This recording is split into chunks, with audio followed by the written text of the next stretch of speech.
Hola alumnos, estudiantes de IECO. Aquí estoy yo, Cristian Flores, su profesor, que les voy a hacer una clase online. Esto principalmente dado por la contingencia, la crisis social, que no nos ha permitido hacer clases, lo cual son sacrificios que a veces se tienen que hacer y se entiende muy bien, pero existe la necesidad de tener que terminar el semestre, por tanto se ha ideado un mecanismo para que todos puedan por lo menos tener la oportunidad de terminar el semestre, de que les vaya bien el ramo y también de aprender por lo menos, si no es de manera directa, de manera indirecta a través de las tecnologías que nos ofrece el internet o el mismo computador. Entonces voy a subirles esta clase, va a estar online, espero que salga bien. Y lo que voy a hacer principalmente es contarles de la clase del 6 de noviembre, que se llama Taxonomía de la Flora y Vegetación, que pudo ser presentado un curso, pero al curso de la tarde no se les pudo presentar, por tanto, ahora lo que voy a hacer principalmente es explicar algunas de las transparencias para que la información quede más clara. Y así ustedes puedan contar con su PowerPoint y puedan contar con un material audiovisual que les permita entender de qué se trata el PowerPoint. Así que vamos a verlo. ¿Ya? Como ustedes pueden ver, esa es la portada de la presentación y la clase se llama Taxonomía de la Flora y la Vegetación. Entonces hoy día vamos a aprender un poco de la flora y la vegetación, que son dos conceptos que son medianamente diferentes, no son iguales, pero generalmente identificamos como uno sinónimo del otro. Así que vamos a tratar de hacer esa diferenciación. Una de las preguntas que nosotros nos hacemos tradicionalmente es cómo difiere la clasificación científica, la que ocupan directamente los científicos, de la clasificación tradicional o cultural, o sea, la clasificación que hace toda la gente comúnmente, y eso es diferente a lo que los científicos puedan establecer.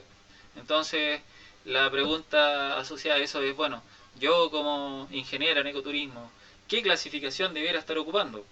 Entendiendo que desde esta pregunta hay dos clasificaciones. Vamos a ver primero cómo fueron los primeros intentos de clasificación para poder contestar a esta pregunta.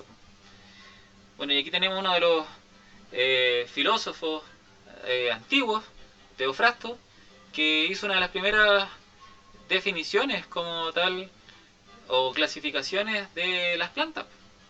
Entonces él dijo, bueno, vamos a clasificar las plantas según su tamaño. Así de sencillo. Entonces dijo, si las plantas son pequeñas y están a ras del suelo, las vamos a clasificar como hierbas.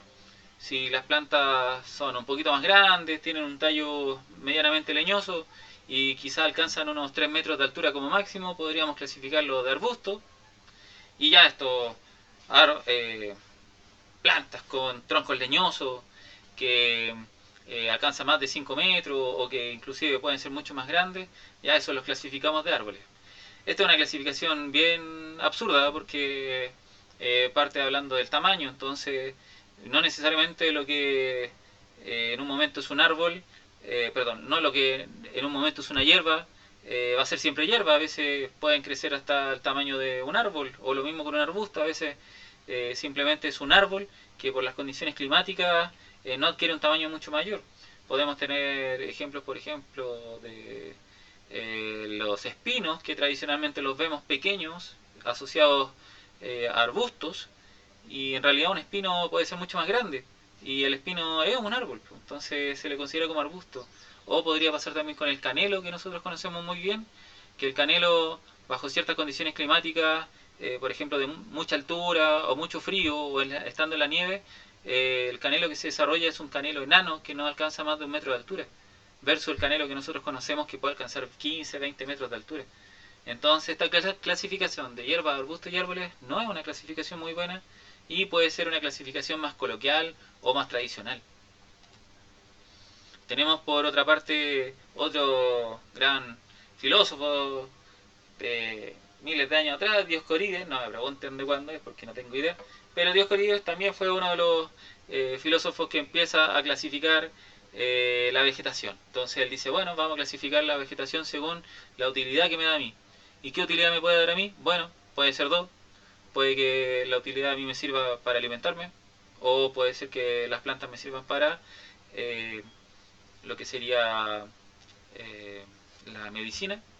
Entonces, claro, él clasificó las plantas en dos grupos, en planta alimenticia y medicinal. Entonces nosotros tradicionalmente clasificamos también de esta forma en plantas alimenticias y en plantas medicinales, ya lo cual suena lógico, pero sigue siendo una clasificación tradicional basada en lo que Dioscorides dijo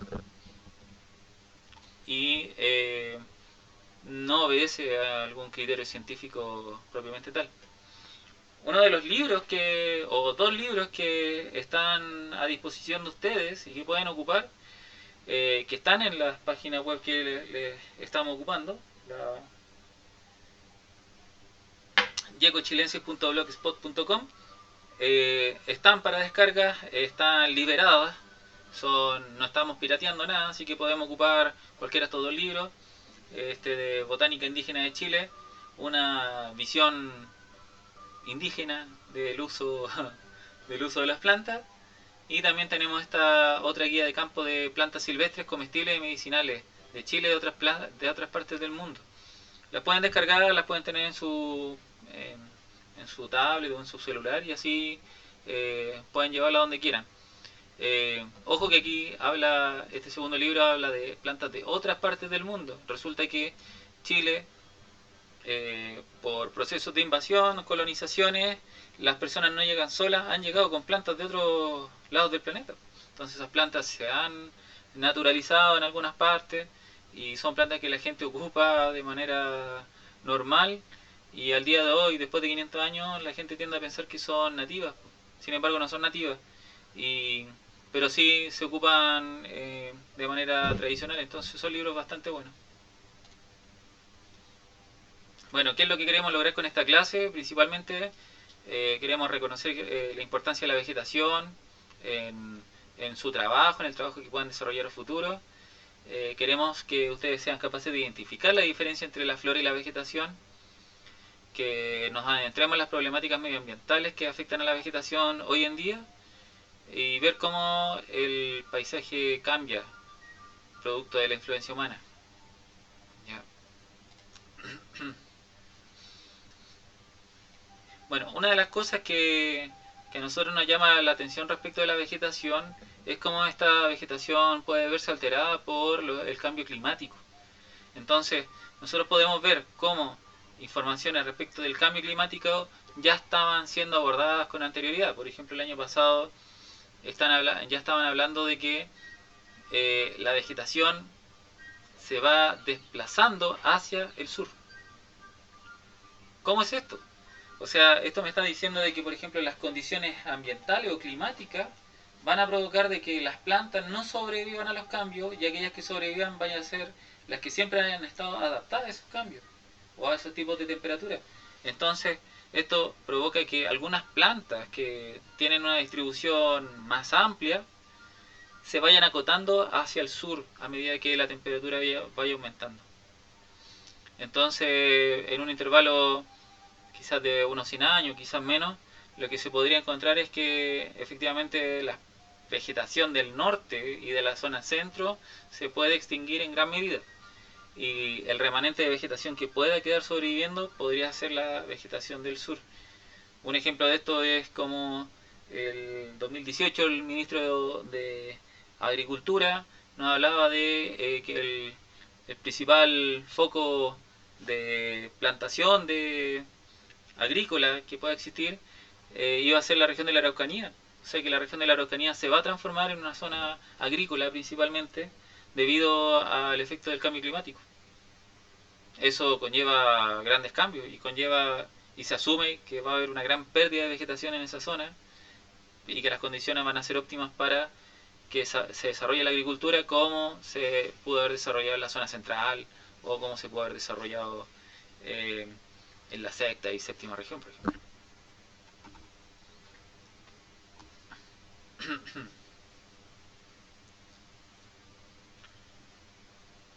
Bueno, aquí hay una noticia de la COP, ¿ya? Y que un poquito ya la COP ya no se va a realizar, así que eh, una de las cosas de las que se hablaba era cómo las crisis sociales pueden afectar la realización de estas actividades. Bueno, el resultado fue que ya no se hizo, así que eso podría ser medianamente bueno. Ahora, se hablaba de que la COP25 podría ser una plataforma para que las empresas lavaran su imagen. O sea, que en cierto sentido, por ejemplo, empresas como salmoneras podrían hablar de su baja producción de carbono y podrían catalogárseles como empresas sustentables o empresas de bajo impacto ambiental, sin considerar de que estas empresas tienen un costo en carbono por la exportación a otros países. O sea, en la zona de Chile su producción podría tener bajo impacto, se vende eso en la COP como una empresa carbono neutral, pero esto podría ser no tan real, ya que el costo de exportar hacia otros países podría incrementar en gran medida el índice de aporte de carbono al ambiente. Entonces se hablaba de que muchas empresas, sin cambiar nada, simplemente siguiendo realizando su actividad económica, podrían hacer un lavado de imagen en la COP25. Pero bueno, la COP25 ya no se va a realizar en Chile, así que Chile no se va a vender como un país sustentable. Ahí tienen el link para que puedan visitar la noticia, así que los invito a que la revisen. Bueno, como en relación a la vegetación y el cambio climático, por ejemplo, ¿cómo nos podría afectar el turismo? En realidad es lo que estamos viendo ahí, una, una postal que nosotros tendríamos de un lugar bastante hermoso, como por ejemplo, vuelvo a hablar de la región de la Araucanía y la presencia de estas postales asociadas a la Araucaria, ¿cómo el cambio climático podría afectar ese tipo de vegetación? Bueno, lo principal es que efectivamente el cambio climático ya está afectando a la Araucaria y está provocando enfermedades dentro de la Araucaria que la están matando. Árboles que han sobrevivido miles de años están muriéndose ahora. Entonces lo más probable es que esa postal que vendemos de las Araucarias, la Araucanía por ejemplo, en unos años más ya no la podamos vender. Por tanto, quien viene a observar una especie paleoendémica, por ejemplo, no la podría venir a ver en más años y eso afectaría directamente a su actividad.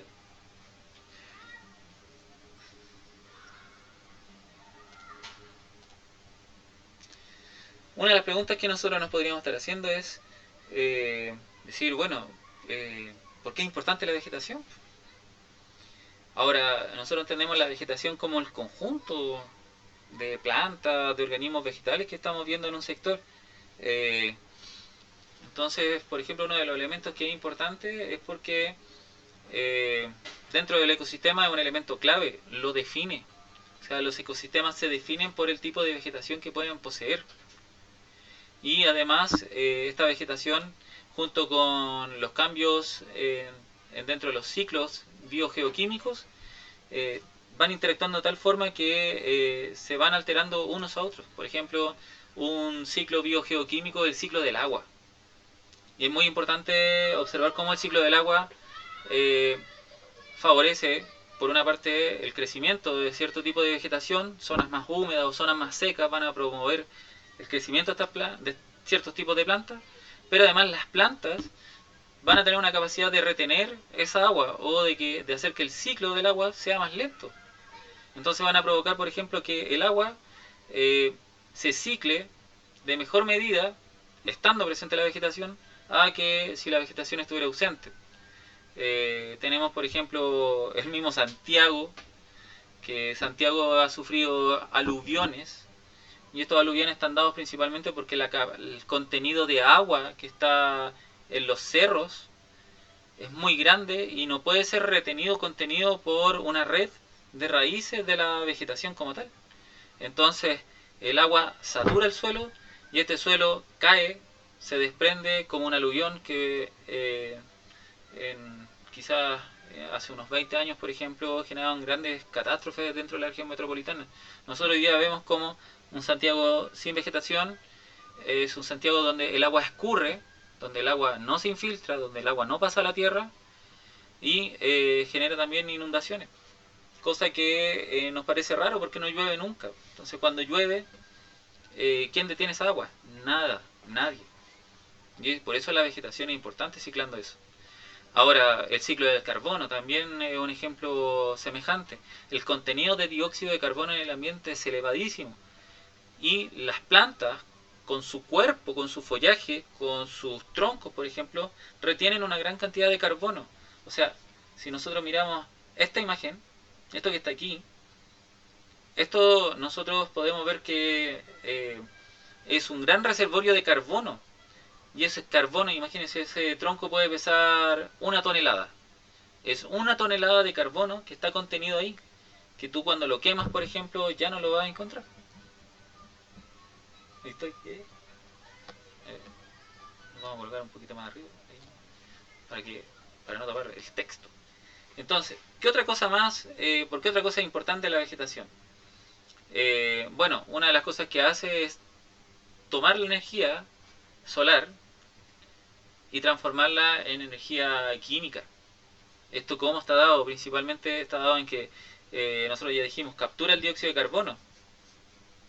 Acá nosotros vemos que captura el dióxido de carbono, pero ese dióxido de carbono se transforma en moléculas orgánicas que son altamente energéticas. Entonces tenemos que la energía que llega del sol es capturada por la vegetación y la vegetación lo que hace es ocupar esa energía para que el carbono se una y forma paquetes más grandes, que pueden ser paquetes de azúcares, por ejemplo, de glucosa o de celulosa o de almidón. Entonces toda la planta en sí, el cuerpo de la planta, es un cuerpo que contiene unas grandes cadenas de carbono unidas entre sí. Entonces, la unión que está ahí, esa unión es altamente energética, es energía química que previamente fue energía solar. Por tanto, es un receptor de energía solar, captura la energía solar. Es un sistema altamente eficiente en la captura de energía solar. Por otra parte, la vegetación nos genera un gran beneficio a nosotros, que es que produce o libera oxígeno. Este oxígeno es importante porque nos permite realizar las distintas funciones metabólicas dentro de nuestro organismo. El oxígeno nos permite la respiración celular. Entonces, para nosotros, por ejemplo, poder aprovechar la energía de los alimentos, necesitamos oxidar esos alimentos. ¿Y cómo lo oxidamos? Con oxígeno. Y el oxígeno está contenido en el dióxido de carbono también. Entonces, las plantas maravillosamente lo que hacen es dejar ese oxígeno a disposición en el ambiente para que podamos hacer nuestra propia respiración. Como detalle importante es que las plantas también respiran y también respiran oxígeno. Por tanto, ellas también, además de absorber el dióxido de carbono en determinados momentos del día, también son capaces de capturar ese mismo oxígeno que están produciendo.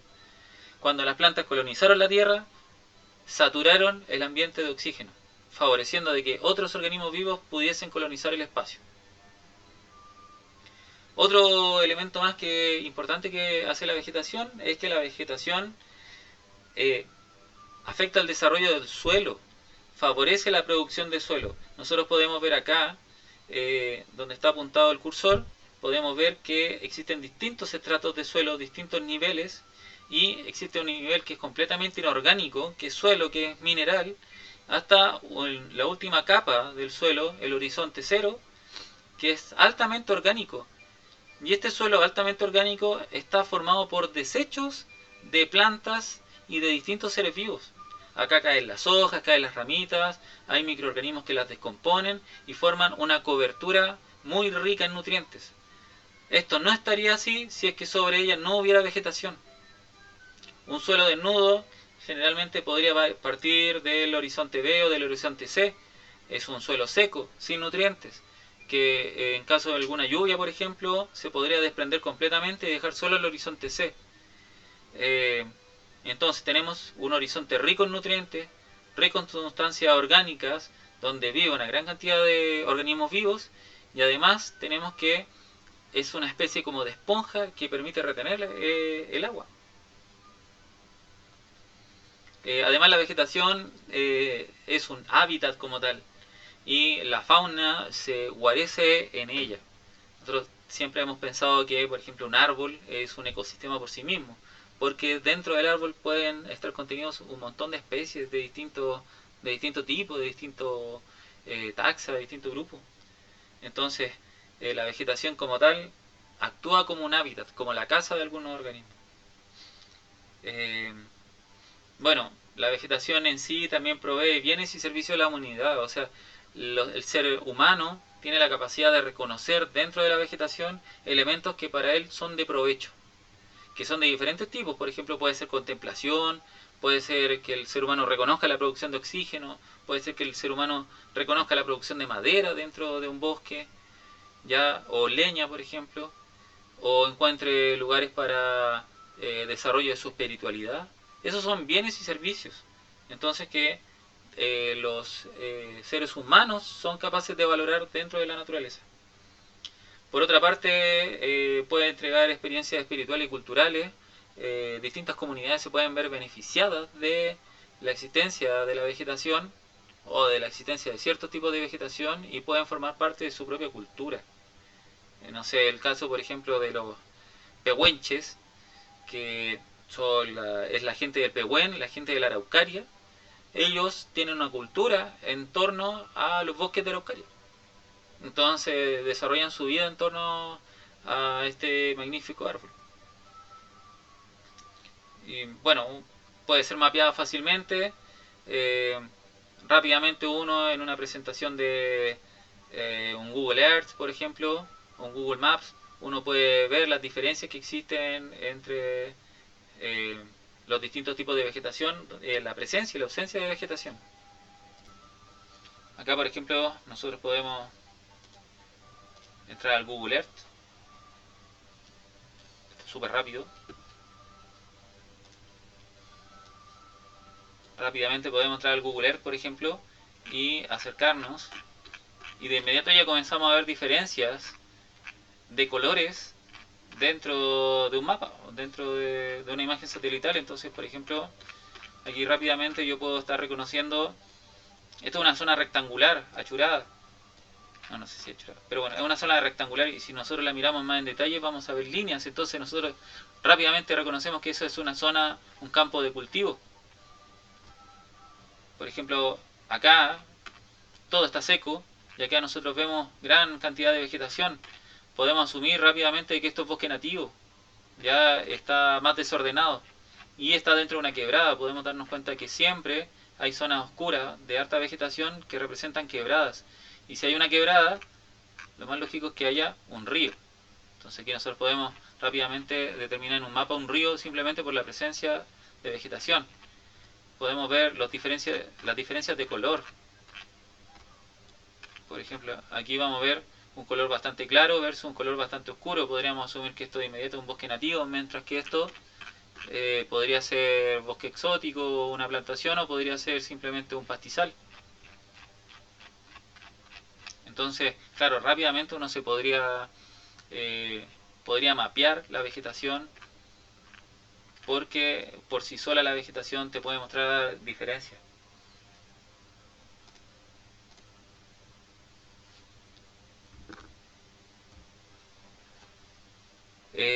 Bueno, hay elementos que provocan que la vegetación vaya desapareciendo. Uno de los principales elementos es la habilitación de los suelos para la agricultura, lo que nosotros conocemos como el cambio de uso de suelo. El cambio de uso de suelo es simplemente legalmente decir, bueno, este terreno pasa de ser un terreno forestal a ser un terreno agrícola. Curiosamente, en Chile el tipo de uso de suelo define al bosque nativo dentro de una categoría de suelo agrícola. Entonces, eh, puede pasar de una categoría agrícola de forestal o agrícola a plantación, por ejemplo, fácilmente. Difícilmente podría pasar a suelo de tipo urbano, pero podría ser que toda esta vegetación de este sector, por ejemplo, se transforme rápidamente por una ley o por un, un plano regulador de la comuna. Podría transformarse en una zona habilitada para cultivar papa, para cultivar trigo, no sé, cebada por ejemplo. Bien, estábamos hablando de lo que causa el deterioro en la vegetación. Entonces habíamos visto el cambio de uso de suelo. También están los incendios forestales que evidentemente causan un gran deterioro. Hay que resaltar un detalle importante que está en que el bosque nativo, propiamente de Chile, es un bosque que tiene pocas especies que se pueden encender rápidamente o que sean bastante volátiles. Tenemos quizá muy reconocido el caso de los cipreses, principalmente, que son altamente incendiables, pero la mayoría del bosque nativo tiene una particularidad que es bastante resistente a los incendios y de hecho actúa como una especie de cortafuego. Más son las especies forestales, los pinos y los eucaliptos, especies que tienen la capacidad de prenderse muy fácilmente. Los campos de cultivo, los pastizales, son lugares que más se ven afectados por los incendios forestales. Ahora también tenemos el caso de la ganadería extensiva, que no es solamente el hecho de que estén los animales pastando, sino que también está la conversión del bosque, o sea, se reemplaza el bosque por zonas con pastizales aptos para el consumo del ganado. Entonces eso por una parte tienes la conversión del bosque y por otra parte también tienes que existe ganado que tradicionalmente va ramoneando y va eliminando eh, distintos tipos de plántulas, plantas pequeñas, ya de pequeño tamaño, que recién han brotado, que han germinado, y no permite que el bosque se vaya regenerando. Entonces tenemos eh, varios elementos que deterioran la vegetación a causa de la ganadería extensiva. Por otro lado tenemos que existe una alta producción de leña a partir de principalmente del bosque. Tenemos que en las regiones más del sur, en Chile por ejemplo, el consumo de leña es elevado y la leña es uno de los principales mecanismos o medios que tiene la gente para poder calefaccionarse. Eh, Existe también lo que se llama el floreo, que consiste principalmente en que se seleccionan algunos ejemplares. Por ejemplo, aquí uno puede ver un bosque bastante bonito con árboles bastante parejos, pero hay árboles que podrían ser más espléndidos que otros, o sea, árboles más grandes, con un mayor diámetro, con una mayor capacidad de contener madera, y esos árboles son seleccionados y son eliminados dentro del bosque. Muchas veces esos árboles son árboles que contienen al bosque, que tienen grandes raíces, que permiten fijar una gran cantidad de nutrientes en el suelo, o son árboles que son productores de semilla o son productores de plántula. Entonces a partir de esos árboles se va regenerando el bosque y tú cuando los seleccionas para corte, para lo que sea, para madera o para leña, va eliminando un ejemplar que favorece el crecimiento del bosque. Bueno, tenemos la sustitución del bosque nativo, que puede ser consecuencia de las causas anteriores también, que desaparece el bosque nativo por diversas causas y lo que se hace a continuación es un reemplazo. No se planta intencionadamente bosque nativo, sino que se planta otra especie. Entonces eso impide la regeneración de un nuevo bosque en el mismo lugar.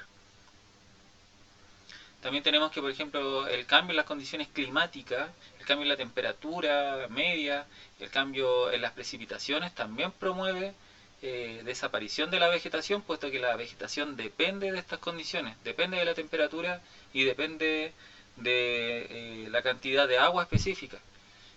Vimos el caso de el río Clarillo, que el río Clarillo contiene un bosque esclerófilo, un bosque que resiste alta desecación, que soporta sequías en primavera y en verano, suponiendo de que en invierno debiesen existir lluvias suficientes como para que este bosque pudiese almacenar esa agua, pudiese retener esa agua. Sin embargo, hoy día las condiciones climáticas han impedido de que llueva durante el año en Río Clarillo, provocando que árboles que son altamente resistentes a la desecación se estén secando. Entonces eso tendría que ver con el clima, e indirectamente tendría que ver con la concentración de dióxido de carbono. El dióxido de carbono es un gas de efecto invernadero, por tanto, donde se encuentra acumulado, como por ejemplo Santiago, la depresión intermedia, la cuenca, provoca un aumento artificial de la temperatura del sector. Por tanto, un efecto invernadero, a partir de la acumulación de dióxido de carbono, genera que se mantenga una temperatura más cálida en el lugar. Por ejemplo, una temperatura más cálida en el invierno. Y eso no favorece el crecimiento de la vegetación específica del lugar. Bien.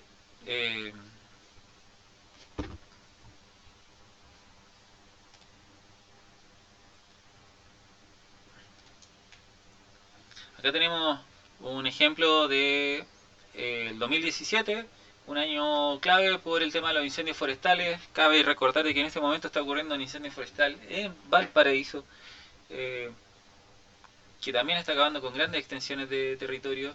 Se pudo ver que en el 2017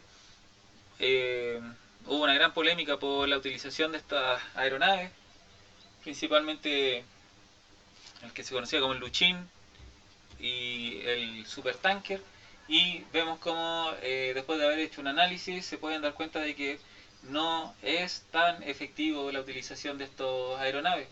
Sin embargo, la utilización de los helicópteros como este, Sikorsky, sí era un elemento bueno como para poder paliar el incendio, era mucho más efectivo.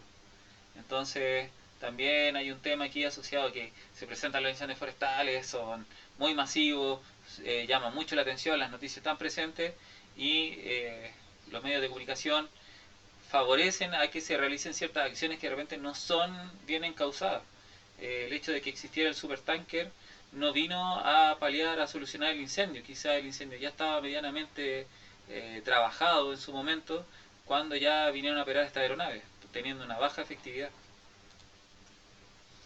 Esto nos muestra evidencia de el cambio en la vegetación. Estamos viendo aquí principalmente Valparaíso. Valparaíso que no ya en el año 1800 se podía ver que estaba con un problema de desertificación muy grande. Toda la vegetación que estaba en el sector fue arrasada completamente para distintos procesos industriales o para calefacción de la gente. Se ven ahí los cerros, no existía cámara fotográfica, así que hay imágenes, se ven los cerros completamente rojos, producto de la exposición del suelo. El suelo quedó desnudo ahí sin la capa orgánica, producto de que se eliminó toda la vegetación. Acá tenemos el camino que conduce hacia Valparaíso, como antiguamente estaba todo poblado, tenía grandes extensiones de campos de cultivo, ganado. Vamos a tomar una pausita.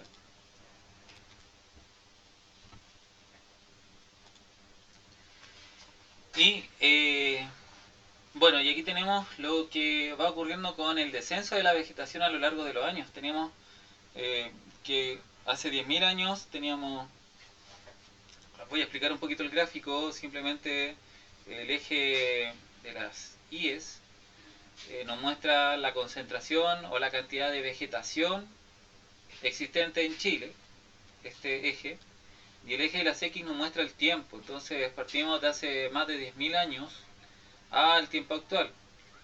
Y aquí a la mitad se marca el 1536, ya hablando de una época de la colonización, ya cuando estamos, por ejemplo, eh, fundando Santiago, fundando La Serena, fundando Valdivia, por ejemplo. Entonces, lo que tenemos principalmente es que de hace más de 10.000 años hasta la época del descubrimiento y la colonia, tenemos que la vegetación no había cambiado principalmente, había una gran concentración de vegetación.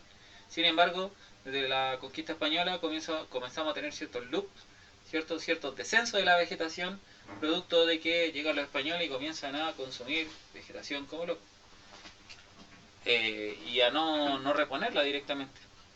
Tenemos también que en el 1700 tenemos una especie como de oleada que ocurre porque comienza a aumentar la producción de trigo, principalmente hacia el virreinato del Perú. Entonces Chile en el 1700 comienza a transformarse en una especie de exportador de trigo. y comienza a exportar trigo principalmente a Perú, y de Perú viaja a Europa. Entonces Chile se transforma en una potencia y cada vez va demandando más espacios para cultivar trigo, por eso la vegetación comienza a disminuir y ya en el 1800, casi al 1850, Chile se transforma en la superpotencia mundial productora de trigo, producto de la fiebre del oro en California, y que Australia estaba también demandando la exportación de trigo. Entonces tenemos que, producto del trigo, la vegetación descendió radicalmente, bajó mucho, miren, fíjense que bajó casi la mitad, solo por la producción del trigo. O sea, reemplazamos la vegetación nativa por campos de trigo y esto provoca la disminución completa. No es un reemplazo de igual a igual, sino que la producción, la habilitación de campo a partir de la quema provoca que la cantidad de vegetación que se recupera producto de la plantación es muy poca, bajísima, ¿ya? Luego tenemos que la vegetación sigue disminuyendo y disminuye hasta el 1900, en donde ocurre la gran revolución industrial. Y esto se da principalmente porque comienzan a operar máquinas que funcionan a base de carbón. Entonces el carbón también empieza a actuar como una especie de producto. Y se produce a partir de la madera. Ya, bueno, tenemos que habría como una especie como de retorno de la vegetación a contar del año 2000. Esto podría ser porque se dejan de utilizar o la industria deja de utilizar combustibles fósiles, o deja de utilizar carbón, o deja de utilizar madera en su producción, y esto permite una especie como de regeneración o recuperación. También tenemos que, ya en esta época, después del 1950, tenemos que Chile deja de ser un superproductor de trigo. Chile tiene una gran crisis del trigo y los campos quedan desocupados. Entonces nosotros tenemos lugares que en Chile que la naturaleza ha retornado, se ha reposicionado en lugares que antiguamente estaban plantados de trigo. Por eso se ve que esto podría, a contar del 2000, podría ir como en ascenso, entre comillas. Y también está el hecho de que esto podría estar considerando también las plantaciones de pino. Aquí tenemos ejemplos de cómo ha sido deforestada la zona central, fotos muy antiguas. Estas fosas que nosotros vemos aquí se llaman cárcavas y se producen por el avance del agua. Al no haber vegetación acá, el agua avanza con toda su fuerza y comienza a erosionar directamente el suelo, arrastrando material hacia abajo y perdiendo esas capas de suelo. Acá de nuevo tenemos el ejemplo de estas cárcavas, ¿cierto? Principalmente lo que vemos son plantaciones de árboles exóticos. Acá tenemos espinos, acá tenemos unos álamos, y acá tenemos uno de los primeros ensayos ahí de plantaciones de pino. O sea, en tierra, en suelos completamente deforestados. Si se fijan acá, acá estaba el estrato orgánico, y debajo del estrato orgánico es solo material mineral que va quedando después del arrastre que ha generado el agua de una lluvia, y los tipos muy ingeniosamente han plantado pino. Y el pino crece en una superficie de este tipo.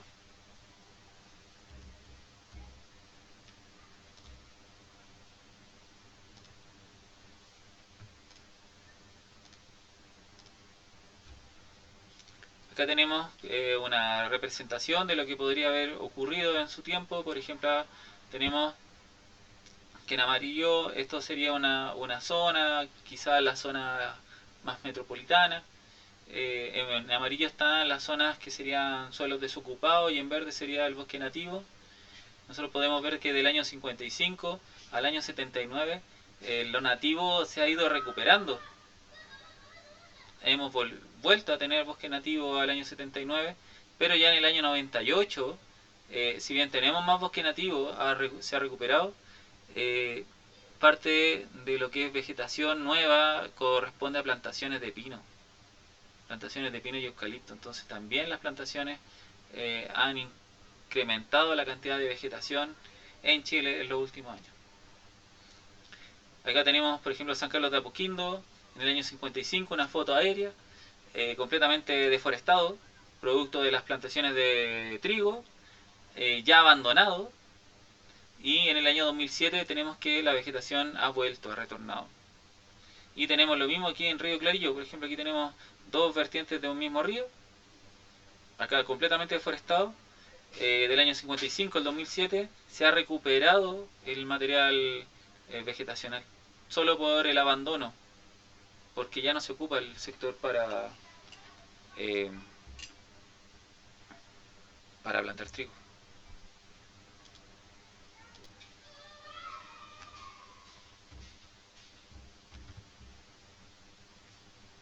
Vamos a continuar. Ahí sí. Seguimos con la siguiente. Bueno, ahí tenemos que nos vamos a censurar.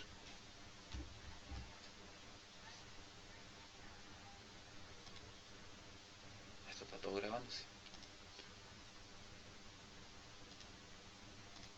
Continuamos. Bueno, entonces, como esta clase hemos estado hablando todo el rato de vegetación, hay que hacer ahora una diferencia entre lo que sería la vegetación y lo que sería la flora. Entonces, como ustedes pueden ver acá, en esta imagen, ustedes pueden ver diferentes tipos de vegetación. ¿Por qué? Porque acá nosotros podemos ver eh, diferentes lugares o estratos que contienen diferentes tipos de especies. Entonces, por ejemplo, acá tenemos la playa, por ejemplo, donde hay especies que son herbáceas, muy pequeñitas, pero no hay presencia de árboles.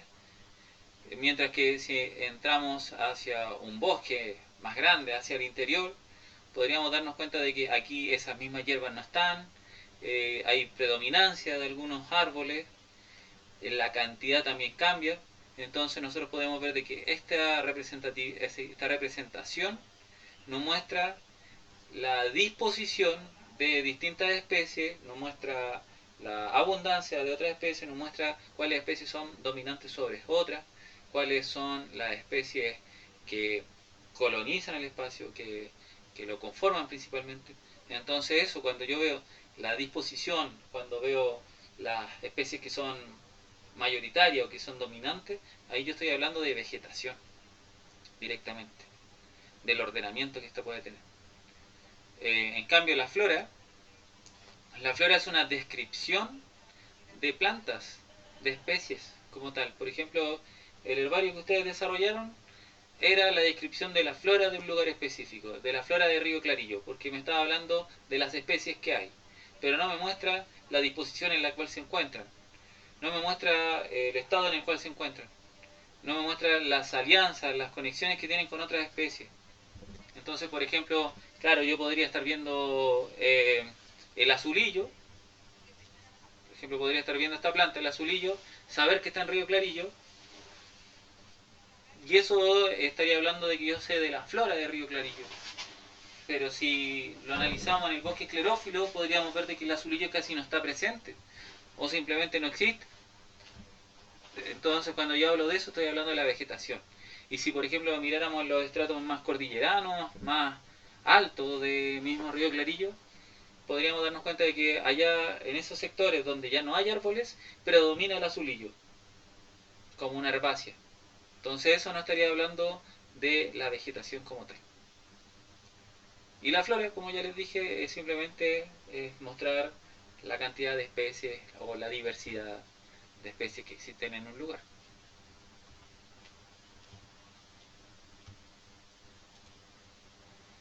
Por ejemplo, acá lo que nosotros tenemos principalmente, si miramos con harto detalle, nos vamos a dar cuenta de que ese arbolito de color rojo es un arrayán. Y nos damos cuenta de que son muchos arrayanes. Y entre medio hay unos coligües. Hay arrayán y coligüe.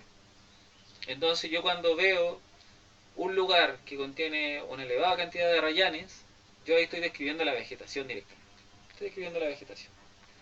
Y en este caso estoy ante una conformación particular de la vegetación. Estoy en presencia de un renoval de arrayanes. Sigo hablando de vegetación, porque estoy hablando de que hay una disposición de arrayanes elevada, hay una gran cantidad de arrayanes juveniles. Si se pueden dar cuenta, son muchos arrayanes todos juntitos, uno al lado del otro. Eso después con el tiempo va a ir cambiando. y después de 10, 20 años lo más probable es que la mayoría de estos arrayanes desaparezcan y solo queden algunos como árboles dominantes en el sector y empiecen a colonizar el espacio otros árboles. Entonces eso también va a hablar de la vegetación. Y espero que con eso la diferencia entre vegetación y flora les quede clara. Ahora vamos a ver cómo es que se clasifica esta vegetación o cómo es que se clasifica la flora en sí. Entonces, tenemos una clasificación tradicional de todos los organismos que hacen fotosíntesis dentro de la flora, dentro del reino Plantae, pero hay un grupo de organismos que casi siempre quedan más o menos afuera. Ya, y este grupo de organismos que quedan fuera del reino Plantae es el grupo de las algas. Las algas como tal, muchas veces en muchos textos se les incluye dentro del reino Plantae, pero lo más correcto de ver es que en realidad no formaría parte del reino Plantae, sino que forma parte de su propio reino. Entonces, el reino de las algas está aparte del reino de las plantas y es el reino protista.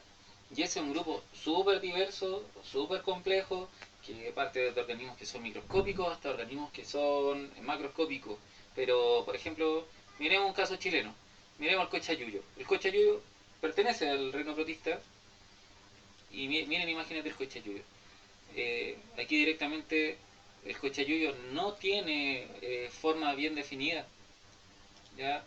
Ningún cochayuyo va a ser igual a otro, no, mayoritariamente no son simétricos, principalmente no forman órganos, es principalmente un conjunto de células que se agrupan y la única característica que vamos a tener en común con las plantas, con el reino Plantae, es que tienen la misma capacidad de hacer fotosíntesis que las plantas.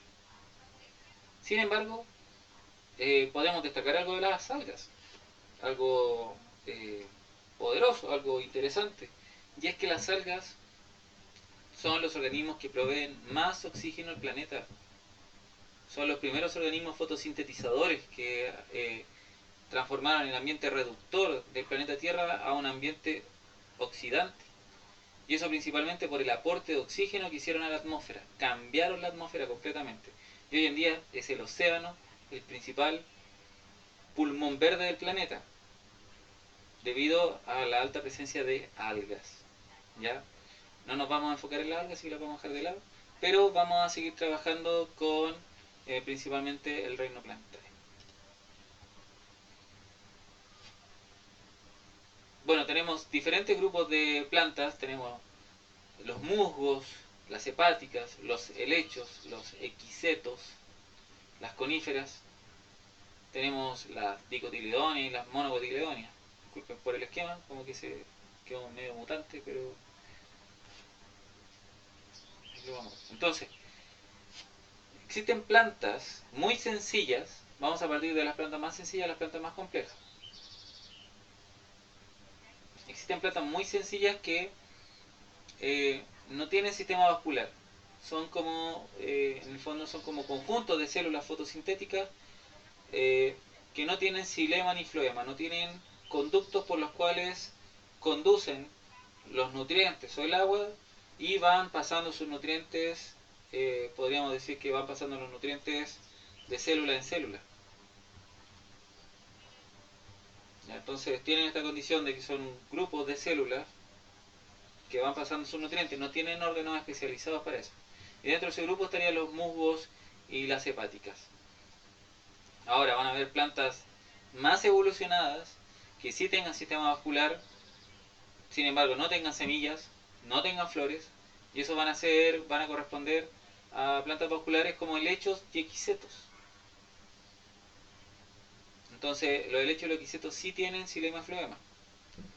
Ahora, dentro de las plantas vasculares más complejas hay plantas que poseen semillas, que presentan una estructura conformada como tipo de semilla para poder generar sus descendientes, o sea, eh, para que las semillas se puedan extender fuera de la planta progenitora y poder reproducirse, o no decir reproducirse, pero poder germinar alejado del organismo que lo generó.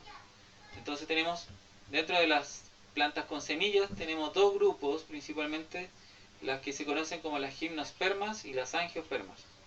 Y dentro de las gimnospermas tenemos a las coníferas. Y en Chile tenemos varios ejemplos de coníferas. Por ejemplo, tenemos la araucaria, tenemos los cipreses y además tenemos el alerce. Estos como características principales que tienen una semilla que está desnuda, no está recubierta por un fruto.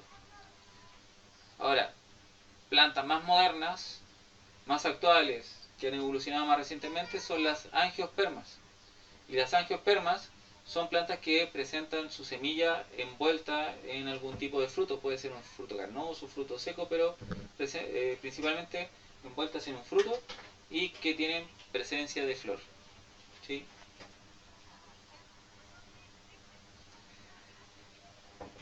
Y dentro de las angiospermas vamos a encontrar dos grandes grupos. Ya, espera un poquito, voy a hacer una pausa. ¿Notaron el error? Sí, me equivoqué. Entonces hice el cambio correspondiente. Eh, entonces, dentro de las angiospermas tenemos las monocotiledóneas, por ejemplo la cebolla, el ajo, los lirios, y tenemos las dicotiledóneas, que son las más modernas dentro de este grupo, que corresponderían al roble, el quillay y el apio. Entonces, para entender un poquito la diferencia entre una dicotiledónea y una monocotiledónea a simple vista, vamos a hacer lo siguiente. Vamos a buscar en internet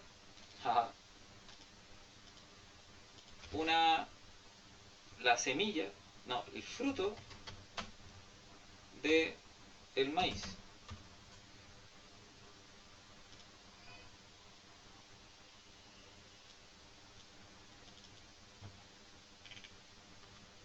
Sí, vamos a ver el grano en específico.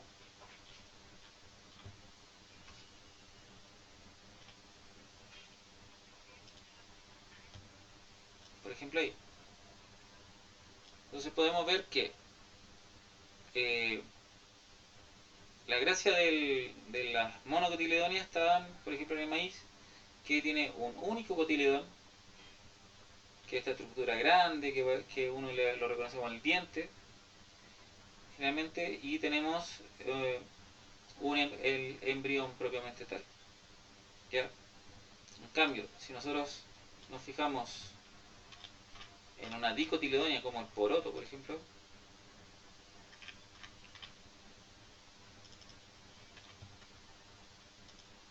el poroto,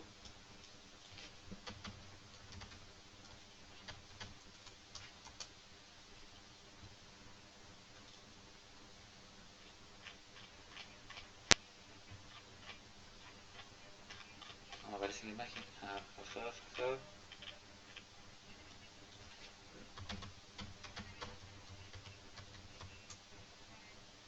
Debe estar preparado antes.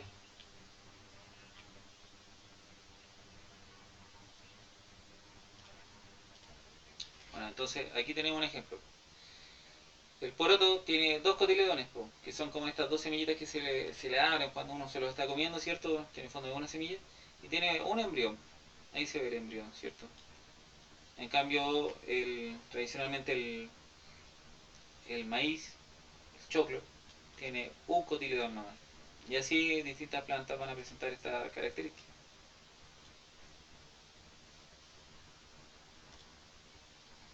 A nivel temporal y evolutivo, nosotros podemos darnos cuenta que eh, la cantidad de vegetación y el tipo de vegetación ha ido cambiando en el tiempo.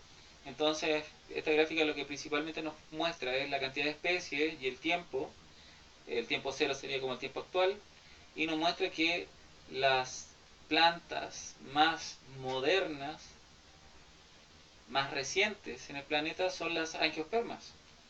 Y estas angiospermas, además de ser recientes, son las que una vez llegada o una vez colonizado el ambiente terrestre, han sido capaces de ocupar grandes extensiones del planeta y ser las más abundantes. Entonces las angiospermas son las más abundantes, son las más modernas. ¿Ya? Bueno, el reino plantario principalmente lo dividimos en lo que serían las briófitas, que serían las plantas no vasculares, y las plantas vasculares, como dos grandes grupos. Dentro de las briófitas nos encontramos con las divisiones marcantiófitas, que son las hepáticas, las antocerófitas, que son los antocerotes, y las briófitas, que son los musgos. Y dentro de las plantas vasculares nos encontramos con plantas vasculares sin semillas y plantas con semillas. Dentro de las plantas con semillas, sin semillas, perdón, nos encontramos los licopodios, equisetos, helechos. Y dentro de las plantas con semillas nos encontramos con el jingo, que es una única especie, las coníferas. Y de las netófitas, además tenemos la división magnoliófita. Y dentro de las magnoliófitas tenemos a la magnoliópsida y liliópsida, que vendría a ser las dicotiledóneas y monocotiledóneas respectivamente. Dentro de las briófitas, plantas no vasculares, plantas muy sencillas. En Chile vamos a encontrar hepáticas, antocerotes y musgos. Entonces, acá podemos ver el típico musgo que se estudia, ¿cierto? Que es como un pastito bien chiquitito que le emerge un tallo. Muy sencillo. Acá tenemos otro tipo de musgo en Chile, la lana de pobre. No voy a entrar en detalles con ellos porque no es el objetivo del ramo. Simplemente lo estoy destacando para que sepan que de repente van caminando por un bosque y se encuentran con esto. Ven estos como pastitos o plantitas minúsculas de pequeño tamaño que inclusive a veces están creciendo en el tronco de un árbol. Bueno, muchas veces son musgos como este. El típico musgo que conocemos y la lana de pobre. Antocerotes, tenemos un ejemplo de esto que son los megaceros. Y los megaceros son unas plantas que desarrollan una especie como de cuerno, muy sencillo. También son bastante pequeñas, bastante minúsculas.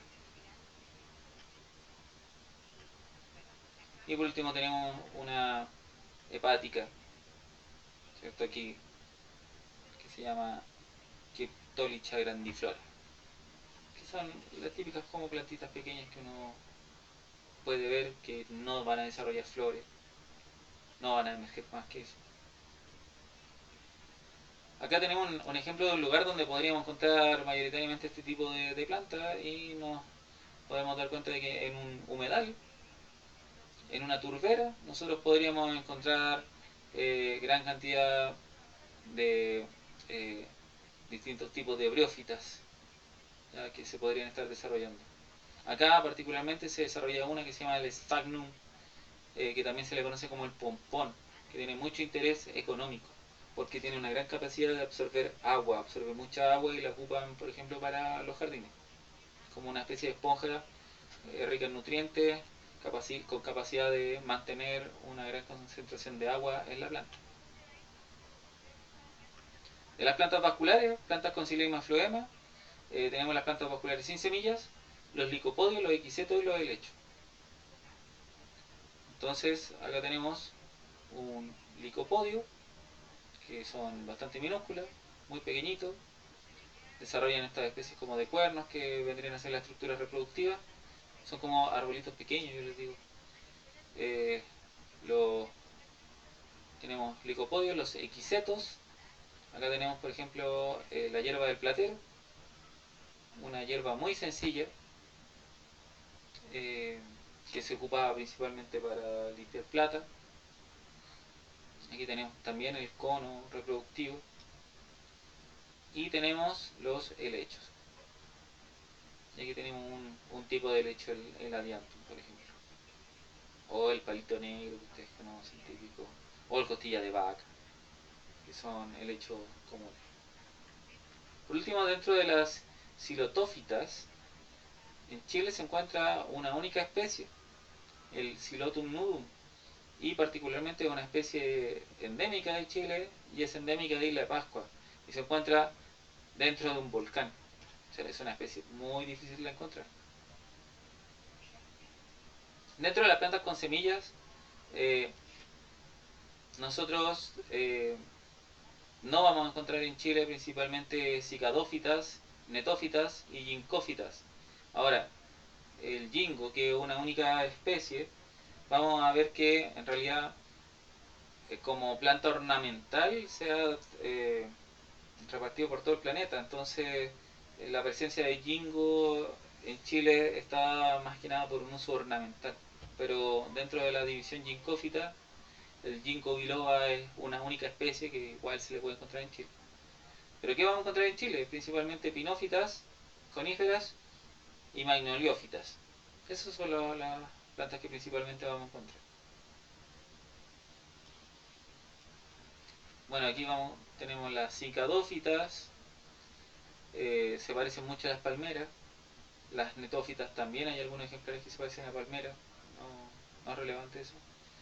Y la ginkgófita, que el ginkgo biloba es una especie casi prehistórica. Pero pinófitas tenemos. Y dentro de las pinófitas tenemos, por ejemplo, la araucaria y el alerce. Ahí presente, araucaria, alerce. Y magnoliófitas tenemos las dicotiledonias y las monocotiledonias. Por ejemplo, aquí tenemos un ejemplo de monocotiledonia, la, la pageria rósea, que vendría a ser el copihue, y, por ejemplo, dentro de las magnoliópsidas, el notophagus. Aquí tenemos un notophagus grande, vendría a ser el coihue. ¿Qué cosas, cómo podemos diferenciar a simple vista una monocotiledonia de una dicotiledonia? Que puede ser lo más fácil de realizar dentro de una expedición turística. Vamos a salir a terreno, nos vamos a encontrar con plantas con flores y podríamos reconocer monocotiledonia de dicotiledonia fácilmente. Podríamos encontrar ciertos rasgos que son fáciles. Por ejemplo, si nos encontramos con la flor, si la planta tuviera flor, nosotros podríamos encontrar plantas que tuvieran pétalos con 5 pétalos, 4 pétalos o múltiplos de ellas. O sea, que se encuentran en múltiplos. O sea, si es de 4 pétalos, puede que estén 4 pétalos, 8 pétalos, 12 pétalos, 16 pétalos. ¿Ya? Eso vendría a ser una planta dicotiledonia, solo por la presencia de pétalos. Ahora, podría también tener 5 pétalos, o múltiplos de 5 pétalos, 5, 10, 15, 20 pétalos. Como son múltiplos de 5, también sería dicotiledonia. Podría ocurrir que la planta tuviera los pétalos fusionados, entonces uno tiene que mirar la planta, mirar una flor y ver si que efectivamente la fusión de pétalos corresponde a 2 pétalos fusionados, a 3 pétalos fusionados.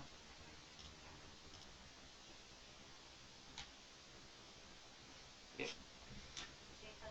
Entonces, tenemos por una parte los pétalos que permiten identificar a los organismos, si que son monocotiledonios o dicotiledonios. Y además tenemos, por ejemplo, la nervadura. Entonces, cuando uno mira una hoja, esta hoja se le ve por dónde van los haces vasculares. Y si la nervadura es ramificada, nosotros podemos determinar de inmediato que es una dicotiledonia. Mientras que si nosotros vemos que la nervadura no se ramifica, sino que va paralela, encontramos que de inmediato eso es una monocotiledonia. Esas son como las principales dos características con las cuales podríamos diferenciar a plantas si las estamos viendo en terreno. Ahora, si es que tuvieran semillas, podríamos ver, evidenciar si que tienen un cotiledón o tienen 2 cotiledones. Si es que las cortáramos, cosa no recomendable, podríamos ver en un microscopio cómo es la disposición de los haces vasculares. Y si tuviéramos un microscopio, podríamos ver la cantidad de poros que tiene el grano de polen, pero eso ya va a ser mucho más difícil en terreno. Sin embargo, con estas dos características, nosotros tenemos al tiro evidencia para decir que la planta es una monocotiledonia o es una dicotiledonia, muy fácilmente. Bueno, y ahí pueden ver algunas plantas que fácilmente se pueden reconocer. Eh, por ejemplo, el quinchamalí tiene 5 pétalos, entonces yo de inmediato puedo decir que es una dicotiledonia. Ahora, con estas plantas, por ejemplo, más pequeñas, esto es una flor compuesta, entonces yo tendría que analizar en detalle cada una de estas pequeñas flores como para poder decir si es que tiene 5 o tiene 3 pétalos. Un caso diferente podría ser esta orquídea, en donde no puedo reconocer bien fácilmente los pétalos, tengo que mirar en detalle cada uno de los pétalos y ver si es que están fusionados o no. Por ejemplo, en este caso nosotros tenemos aquí el oreganillo, que se ve que tuviera 2 pétalos nomás. Sin embargo, se alcanza a ver el detalle del segundo pétalo, que tiene una gran como nervadura o cicatriz, y eso da evidencia de que son dos pétalos fusionados. Por tanto, esa de inmediato yo podría decir que es una monocotiledonia. Y así podría seguir, por ejemplo, Astromeria, 4 pétalos, dicotiledonia. Azulillo, 5 pétalos, dicotiledonia. Ahí el soldadillo no lo sé, pero tendría que empezar a mirar cómo está fusionado ese tubo que es cada una de estas flores. Aquí tenemos el cactus con múltiples pétalos. El quisco también. Tendría que contarlo de inmediato y decir si es que es una mona o una dicotiledonia. Entonces ahora nos salimos un poquito de la clasificación científica y volvemos a la clasificación tradicional, ya que existen otros mecanismos, otras formas de clasificar a la vegetación. Ya podríamos, por ejemplo, clasificarlo según la ubicación que tienen, si es que son autóctonas o alóctonas, si es que son del lugar o en realidad son plantas que han llegado desde otro sitio. Podríamos clasificarlas en leñosas, debido a que su tronco tiene una gran cantidad de xilema bien desarrollado, tiene una gran cantidad de pulpa o de material más conocido como leña, por ejemplo, bastante duro. Podríamos clasificarlo en herbáceas, si es que al contrario sus tallitos son bastante delgados, generalmente tallos verdes, ya algunos tallos a veces son huecos, por ejemplo, que son generalmente las hierbas herbáceas. Y podríamos clasificarlo también en suculentas, que es el caso, por ejemplo, del cactus, o que es el caso, por ejemplo, del aloe vera, que son plantas que en su tallo tienen una elevada capacidad de acumular agua. Entonces, al tener una gran cantidad de agua en su interior, el tallo tiene esta característica más o menos suculenta, que si nosotros lo abrimos, podríamos inclusive sentir lo que quizás es como una especie de jaleo. El caso muy, muy particular del aloe vera, como tal. También podríamos clasificar a las plantas según si es que su follaje, sus hojas se mantienen durante el año o se caen. Entonces, si durante cierta época del año se caen, son caducas, mientras que si es que durante el año se mantienen, son siempre verdes o son... Eh, tenemos una pausa ahí. La guagua, a ver. Mi asistente. Oh, vengo para acá, mi asistente. Aquí tenemos a mi asistente Leito. Leito, salude. ¿Ah? Ahí. Hola, ahí salude ahí. Ella es mi asistente Leito. Ya. Saludo para la cámara. Ya. Mucho, ya, te fuiste. Vaya a estudiar. Ya. Esa fue mi asistente Leito. Quiero que te leas todo el libro de aquí a la noche. Sí, está muy estudiosa ella. Bien, lo que les decía, las hojas pueden ser caducas o pueden ser perennes o siempre verdes. Bueno, la flora nativa es la que se conoce como autóctona, también se le conoce como silvestre. Ya tienen la característica de que de manera natural se desarrollan ahí, siempre se han desarrollado ahí.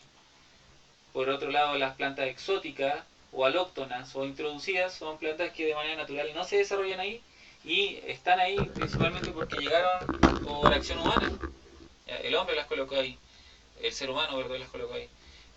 Un ejemplo es el Ulex, que en este momento está colonizando gran parte del sur de Chile. Es una planta altamente invasora, flora 3 veces en el año, por lo tanto uno siempre la ve produciendo semillas, produciendo descendientes y se está expandiendo cada vez más, ocupando los espacios que quedaron desocupados producto de la agricultura o sitios baldíos que fueron abandonados. Probablemente tal.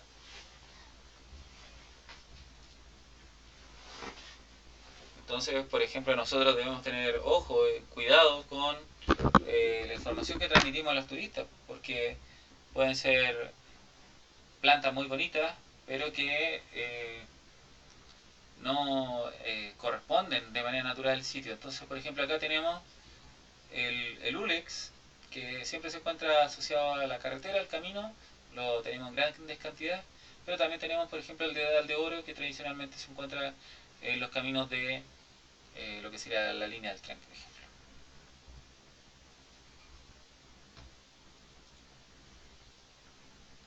Existen también lo que se llaman paleoendemismos o neoendemismos. Los paleoendemismos eh, son grupos de plantas o grupos de especies que quedaron aislados filogenéticamente, o sea, sus descendientes o sus primos genéticos desaparecieron por procesos evolutivos, por extinciones naturales, quedando como grupos aislados en la actualidad.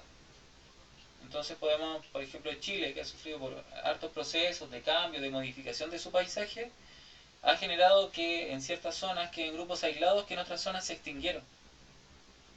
Entonces tenemos, por ejemplo, el caso de la Blechmeria miersi, la Aristotolocha chilensis, la Avellanita bustilosi, la Latua pubiflora, que son plantas que pertenecen a grupos muy antiguos que en otras partes del continente se extinguieron, por tanto es un paleoendemismo. O sea, son propias del lugar, no existen en otros lados, pero forman parte de un grupo que en otras partes se extinguió simplemente. No es que haya aparecido, no es que haya evolucionado.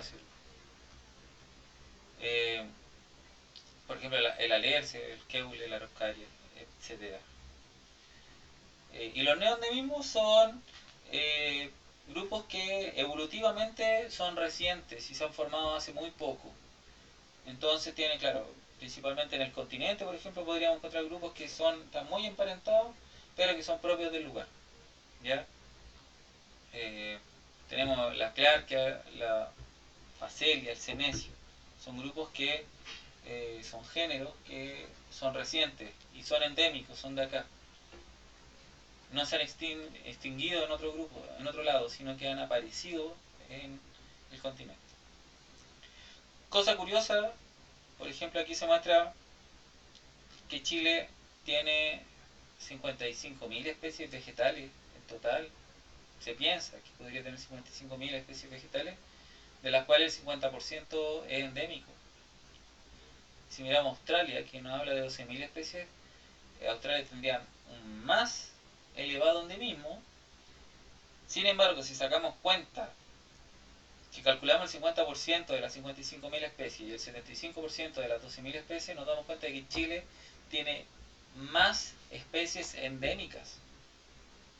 Chile tiene más especies endémicas de vegetación, de flora, que cualquier otro país. Entonces, Chile, una de las grandes características de la vegetación en Chile es su elevado endemismo. Por ejemplo, acá tenemos otro ejemplo entre gimnospermas, monocotiledones y dicotiledonias, ya, en la cual también se muestra la gran cantidad de especies que podemos encontrar.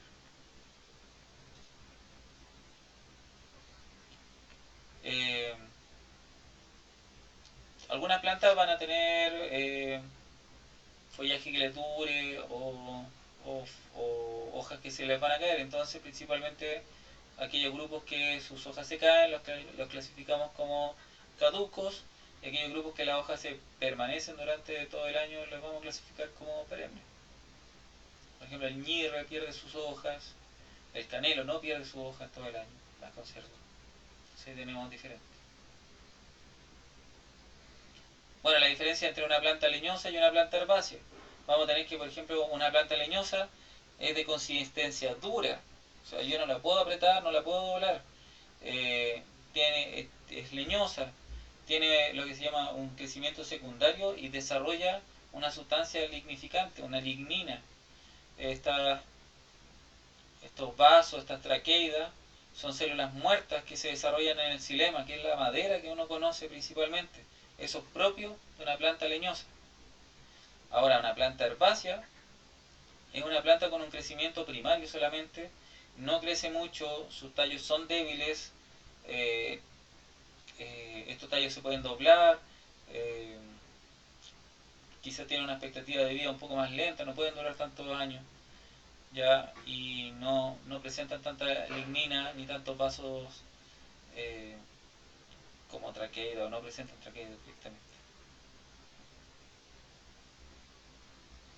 Bueno, según la longevidad que tengan las plantas pueden ser anuales, que todo su ciclo de vida es breve, por tanto dentro de un año encontramos una generación que rápidamente se extingue o que rápidamente se muere. También tenemos plantas que son bienales, que significa que tienen un ciclo de vida un poco más lento, pero pasa por dos etapas.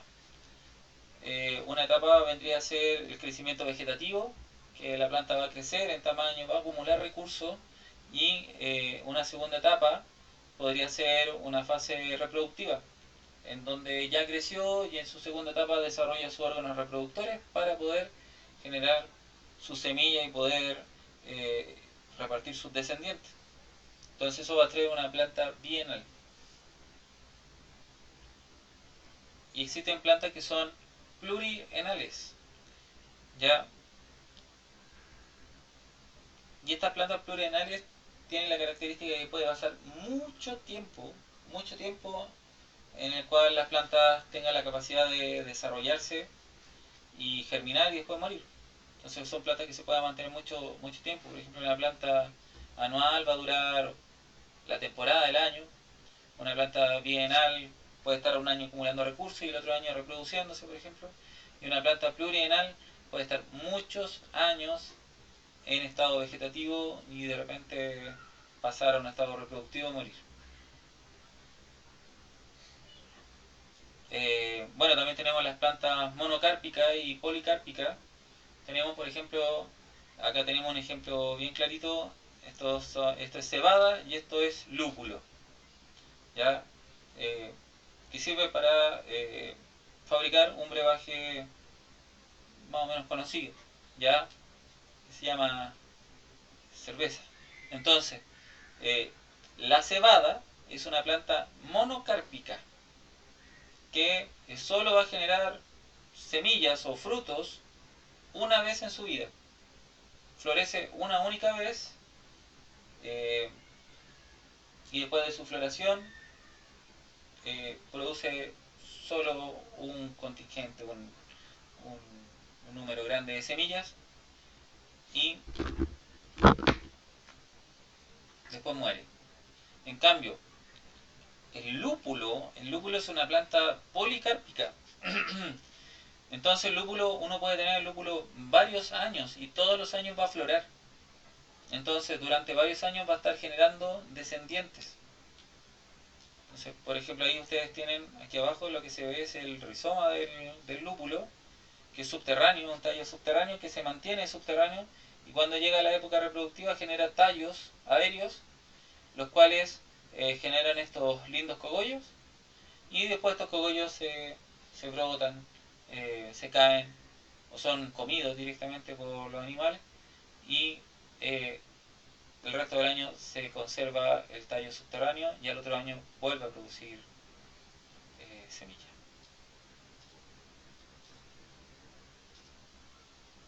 Y eso vendría a ser la clase. Espero que no haya demorado mucho tiempo, ojalá. Y nada, pues, si cometí algún tipo de error, ustedes me lo pueden comunicar, me pueden decir ahí, oiga, profe, sabe que se mandó las partes, se equivocó en esto, se equivocó con esto otro. Ahí ustedes me pueden hacer su comentario. ¿Ya? Espero que haya funcionado y que les sirva para estudiar. Cualquier consulta me la pueden mandar al correo o me la mandan directamente a los comentarios de este mismo video.